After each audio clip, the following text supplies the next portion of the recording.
All right, hello.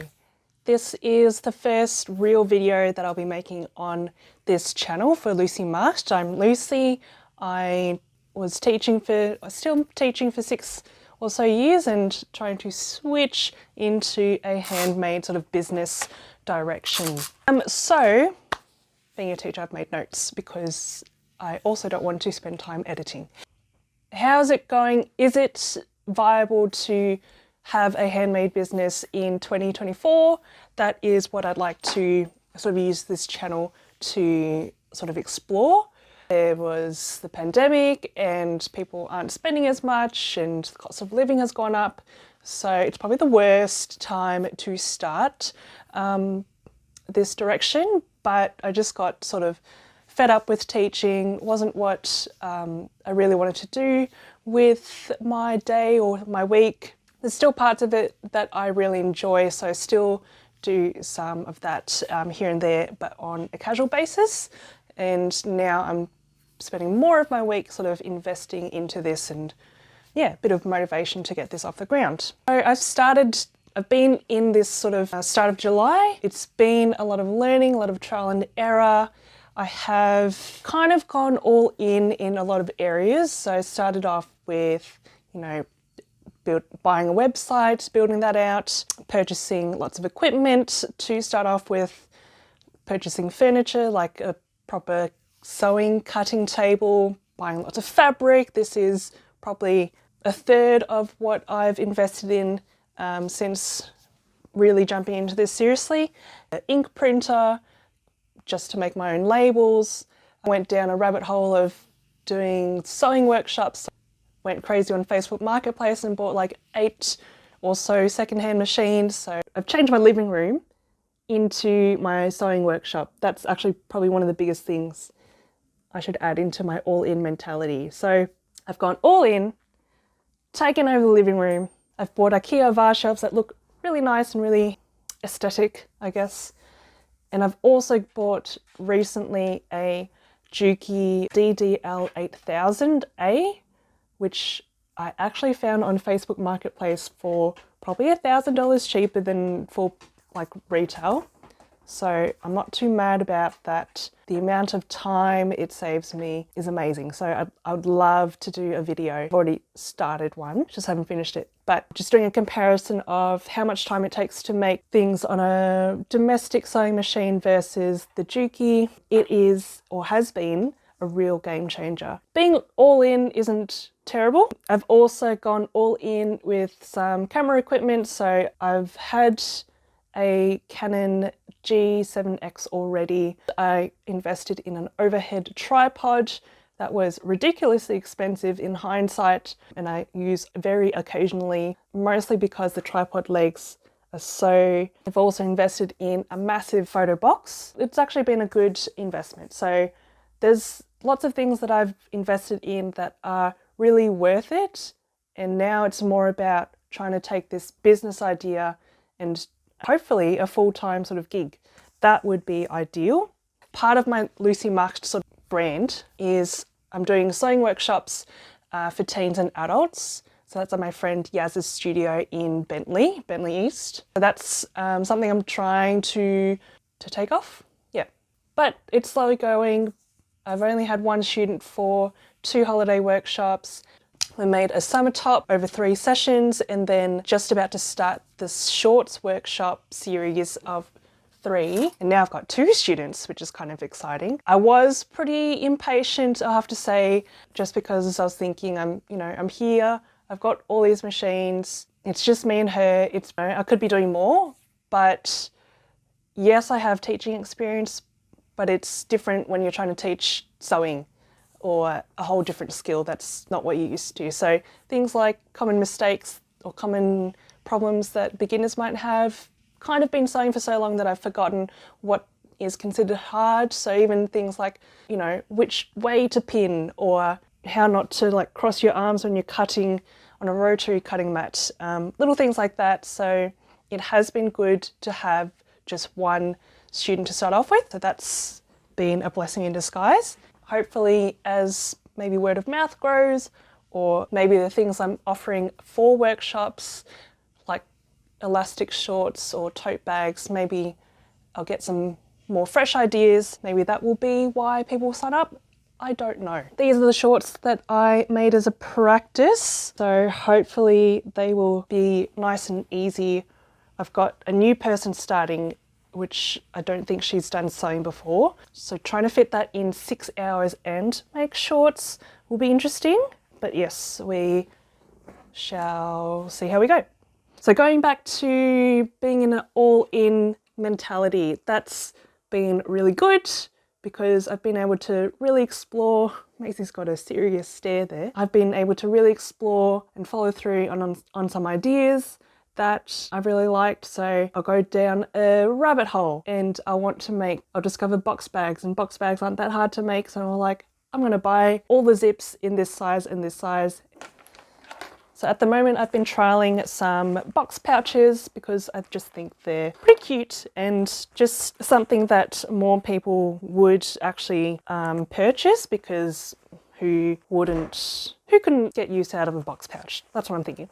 So this one, the angle that I'm going for is sort of contrasting colours. So I've got pink and orange mini gingham, and the key feature I'm going with, because me being all in, I bought, I don't even know how much, a whole roll, which looks like maybe 100 meters, maybe 50 meters. It's massive. A whole roll of polyurethane lining. So the nappy lining that's waterproof. Yeah, so I bought a whole roll. It's 2 meters wide or 2.5 meters wide. A crap ton of that. So I would love to have ideas to have waterproof lining. So that's also the direction I'm trying to go for. So this is one of my samples where I did some quilted, sort of free-handed it. So it's not the neatest, but I've done quilted on cotton batting. That's something I have a problem with buying things in bulk. So I had a whole roll of that as well. Use them for bowl cozies. Did not sell a single bowl cozy. So now I was thinking, what else can I do? Maybe that's why I started making these actually. So yeah, I like the color combination. I think it's quite cute. I did add my label on the side. I don't mind it on the side, but I also think maybe like some handles might be more useful. Who knows? Maybe you can let me know what you prefer. I've got the orange tab for the contrasting color to match the zipper on that side. I've got a chunky zip going, which I find quite satisfying to zip up. So this was the 8 by 11 inch size. So, I mean, it's a good size. I was thinking, you know, like go bag where you put all your toiletries. I would put like maybe a spare perfume, maybe even a smaller one. But yeah, perfume, sunscreen, tweezers. The only thing I don't like about this one is it is a little squishy. Looks a bit, not cheap, but just homemade, which it is homemade, handmade, but not like rinky-dink homemade. So that was sample 2. This was sample 1 actually. This one did not have the waterproof lining. It was just calico lining, but I do like how I use different color combos overall.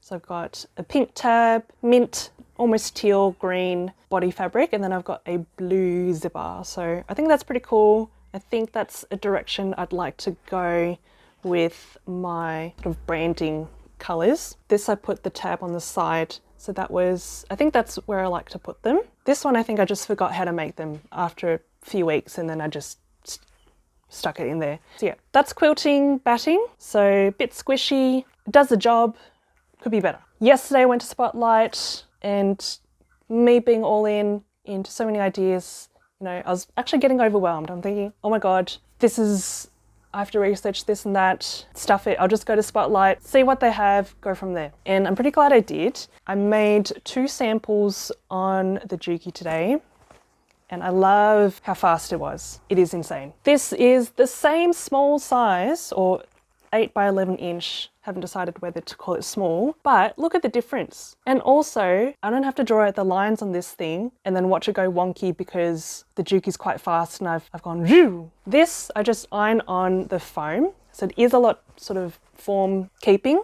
which is good. Keeps the shape. It looks a bit more professional, and I tried out 2 of their foam, fusible foams. Both of them have a blue and yellow combination. So I was thinking, summer's coming up, maybe I'll do a spring-summer collection and this can be one of the prints.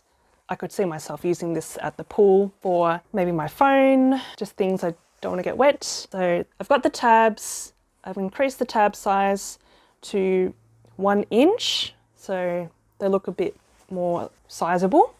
I've got my brand tag on the side. I put the label in to remember which type of foam I used. So this one is Shape to Create Fusible Interfacing Foam. So this one, I think on sale was $27 a metre. It was wider than the other one. I want to say just over a metre wide. That's not too bad. Same waterproof lining inside.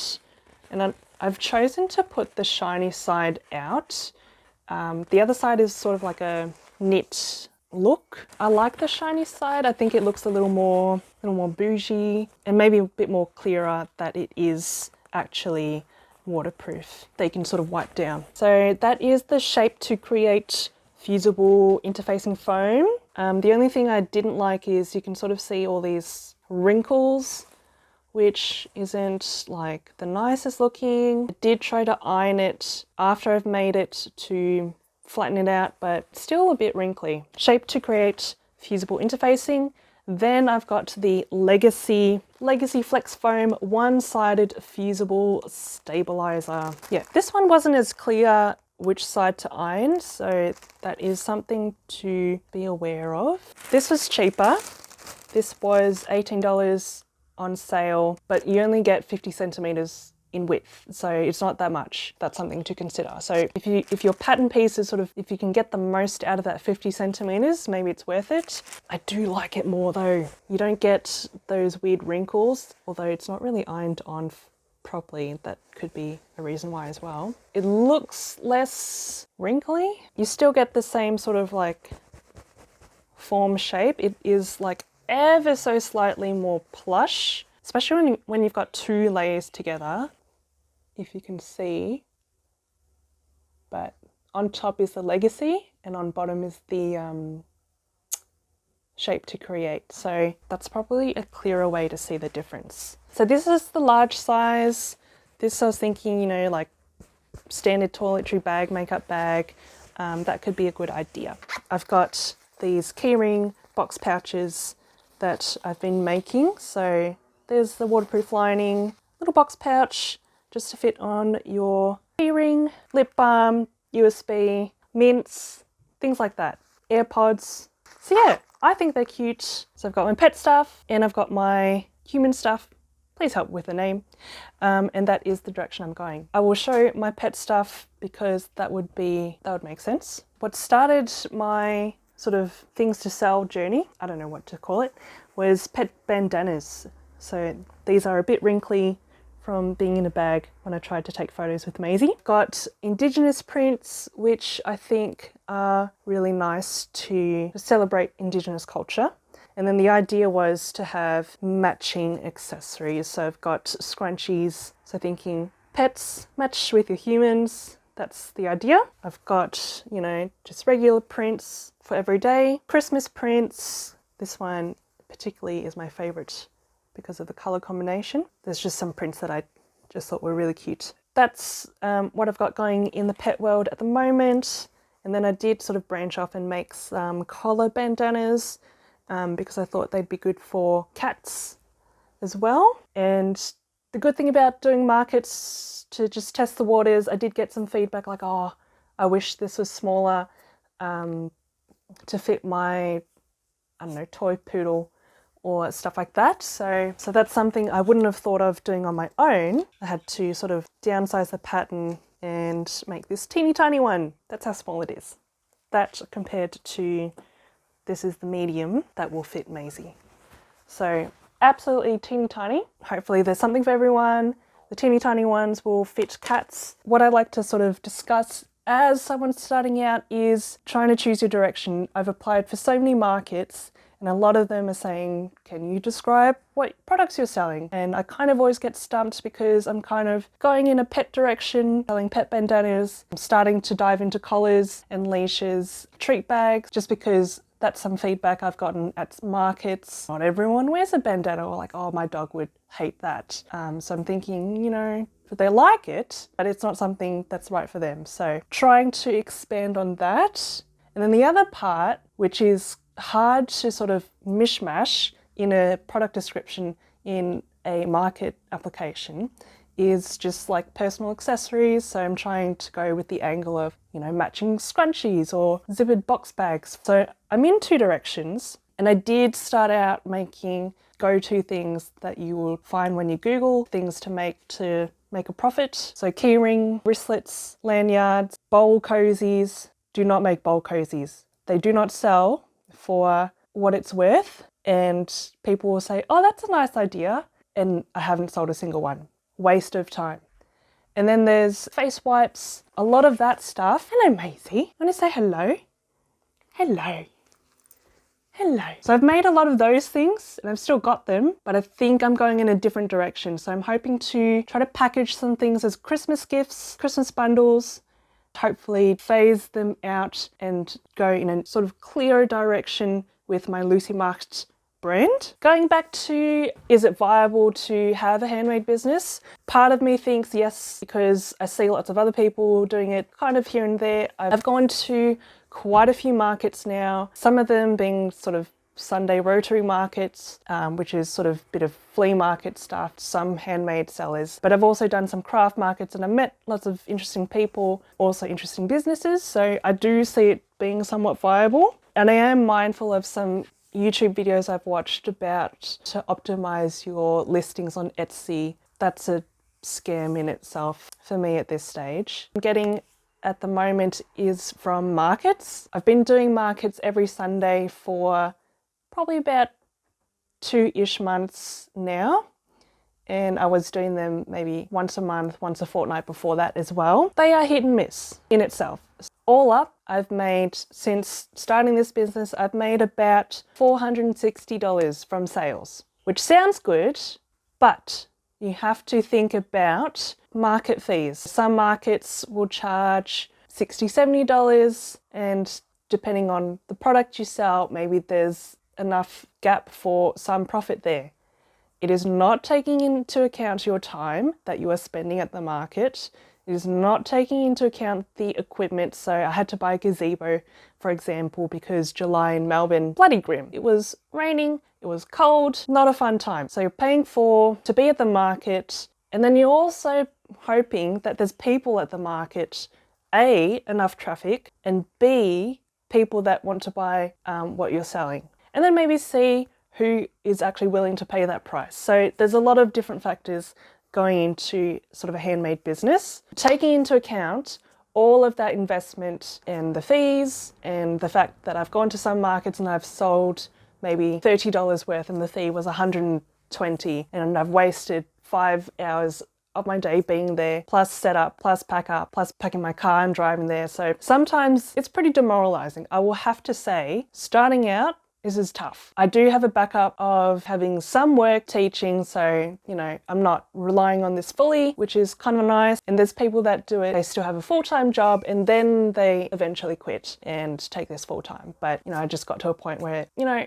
I just need a break from teaching. For me, I like learning, so this is kind of like a fun inquiry project with my own money. I'm trying to ignore that. Coming up, I've got quite a few more craft markets booked, so that will be interesting. This is a good point to sort of start this journey as well. So I've gone from lots of flea market style, Sunday market style markets, and because I had to book so far in advance, I've only just finished my last one of those. That'll be good. I've tried a few craft markets and I've decided which ones I'm not going to go back to. There wasn't much traffic, or the cost was too high and it wasn't balancing out. So now's a good point to sort of start this back and forth. Would be a good chance to get some ideas and see how it's going. So the direction I'm going with Lucy Marked is going to be pet products on one side, and maybe you can give me some feedback. I've set up my website in a certain way, it could be clearer that it's for pets and humans. And in my mind, I keep thinking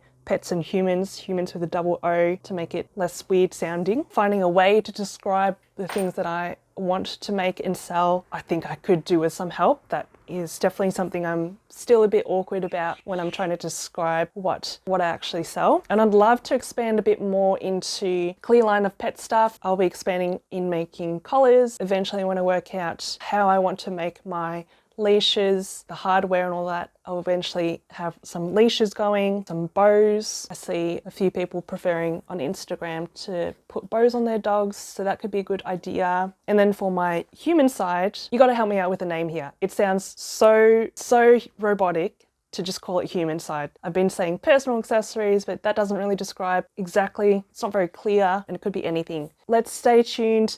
Next few months, November, December, I've got a market booked every weekend, every Sunday. Tried to add on a few Saturdays as well, just to get the most bang out of my buck for the busy festive season. I could do a vlog about that. Hopefully I follow through. So hopefully you guys keep me accountable as well. So I'm kind of like in a place where I've got a lot of ideas, a lot of directions, but I'm kind of doing it all and not very thoroughly. So it would be good to see if I can sort of focus in and try to see some things through and actually build on what I've got going on. To end this video, to sort of sum up this video, I would just like to take you guys on a journey, maybe share some advice, find some community tips or tricks here and there, connect with some other Melbourne makers. Especially, I would love to learn, how do you get through this sort of beginning stage? Because I feel like I'm making stuff that's pretty cool, pretty good.